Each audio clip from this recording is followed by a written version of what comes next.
राधे राधे। कैसे हैं आप सब। आज मैं आपको गोवर्धन की कथा सुनाने जा रही हूँ।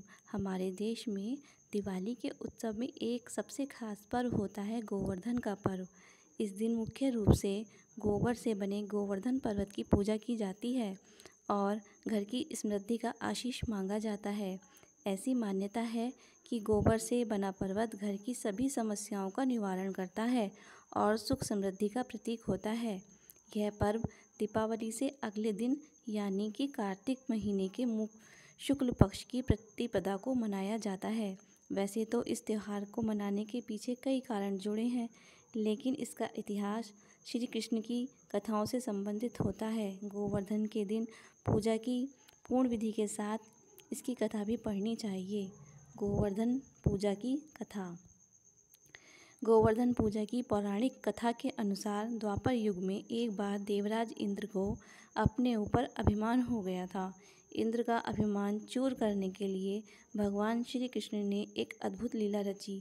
श्री कृष्ण ने देखा कि एक दिन सभी ब्रजवासी उत्तम पकवान बना रहे थे और किसी पूजा की तैयारी में व्यस्त थे।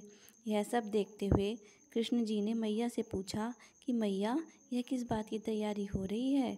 कृष्ण की बातें सुनकर माता ने कहा कि इंद्रदेव की सभी ग्रामवासी पूजा करते हैं, जिससे गांव में ठीक से वर्षा होती रहे और कभी भी फसल खराब ना हो और अन्न धन बना रहे।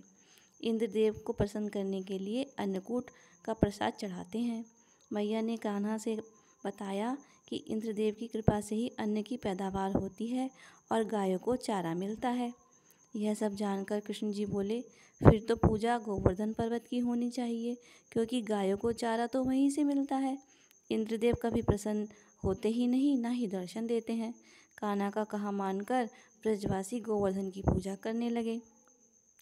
ये सब देखकर इंद्रदेव क्रोधित हो गए और मूसलाधार बारिश शुरू कर दी। इतनी वर्षा हुई कि चारों ओर जल ही जल हो गया। फसलें नष्ट हो गईं। पूरा ब्रजगाम वर्षा के कारण त्राही त्राही करने लगा। ब्रजवासियों को परेशानी में देखकर श्री कृष्ण ने अपनी कनिष्ठ उंगली पर पूरा गोवर्धन पर्वत उठा लिया और सभी ब्रजवासियों को कहा कि अपनी गाय और बछड़े सहित पर्वत के नीचे शरण ले लें। इस बात पर इंद्रदेव कृष्ण की यह लीला देखकर क्रोधित हो गए और वर्षा की गति को और ज़्यादा तीव्र कर दिया। तब श्री कृष्ण ने सुदर्शन चक्र से कहा कि आप पर्वत के ऊपर विराजमान होकर वर्षा की गति को नियंत्रित करें, और शेषनाग से कहा आप मेड़ बनाकर पानी को पर्वत की ओर आने से रोकें। इंद्र लगातार 7 दिन तक वर्षा करते रहे। तब ब्रह्मा जी ने इंद्र से कहा कि श्री कृष्ण श्री विष्णु का अवतार हैं और उन्हें श्री कृष्ण की पूजा करने की सलाह दी। ब्रह्मा जी की सलाह पर इंद्रदेव ने श्री कृष्ण से क्षमा मांगी और उनकी पूजा की और अन्नकूट का 56 तरह का भोग लगाया। तभी से गोवर्धन पर्वत की पूजा की जाने लगी और भगवान श्री कृष्ण को 56 भोग का प्रसाद चढ़ाया जाता है। जिस प्रकार भगवान ने सभी ब्रजवासियों की रक्षा की, उसी प्रकार हम सबकी रक्षा करें, सबका कल्याण करें। राधे राधे।